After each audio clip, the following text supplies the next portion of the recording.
ఒక football స్టేడియంలోనికి యవనస్తులకి coaching ఇస్తున్నారు. ఒక యవనస్తుడు తన తండ్రితో రోజు వచ్చి కూర్చుంటున్నాడు. కోచ్ ట్రైనింగ్ ఇస్తున్నాడు. కోచింగ్ అయిపోయాక ఆ తండ్రిని పట్టుకుని మళ్ళీ ఇంటికి వెళ్తున్నాడు.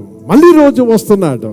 ఆ తండ్రి ఆ స్టేడియంలో అక్కడ అలా కూర్చుని ఉంటాడు. ఈ కొడుకు ట్రైనింగ్ అవుతున్నాడు. ఏమైందో తెలియదు. ఒక రోజు తండ్రి రాలేదు, కొడుకు రాలేదు. ఇక్కడ ఆట ఆడడానికి దగ్గర అయిపోతుంది. 5 రోజులు అయిపోయింది, కొడుకు రాలేదు, తండ్రి రాలేదు. ఈ కోచ్ చాలా బాధపడుతున్నాడు.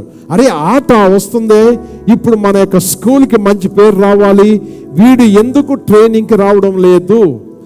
7 రోజులు అయ్యింది, రాలేదు. ఇక ఆట ప్రారంభమైపోయింది. 8వ రోజున కొడుకు వచ్చాడు. కోచ్ని, సార్ క్షమించండి, నేను రాలేకపోయాను, కొన్ని ముఖ్యమైన కారణాలు బట్టి దయచేసి నన్ను ఆట ఆడడానికి అవకాశం ఇవ్వండి.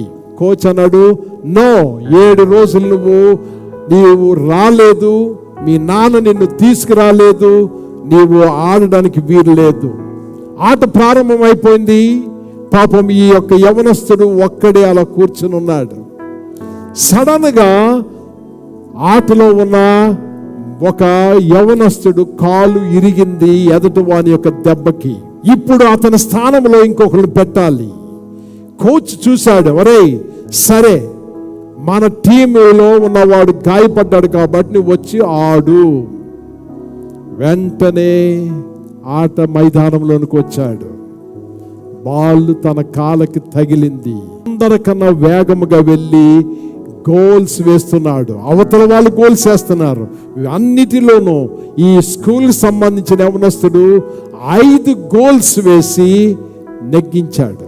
ఆఖరి ఫైనల్స్ లో ట్రైనింగ్ రాకుండా 5 గోల్స్ వేశాడు.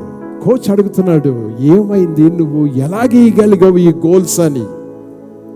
మా నాన్న నాతో ఉన్నాడండి. మీ నాన్న నీతో ఉన్నాడా? మరి ఆట ఆడినప్పుడు రాలేదు, 7 రోజులు నిన్ను తీసుకురాలేదు?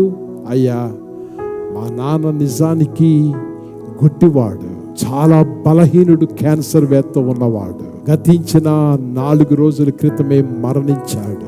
ఆయన చనిపోతూ చెప్పాడు, నేను నిన్ను చూస్తూ ఉంటాను రా పరలోకం నుంచి, నువ్వు గోల్స్ వేయాలి, ఆడాలి అని.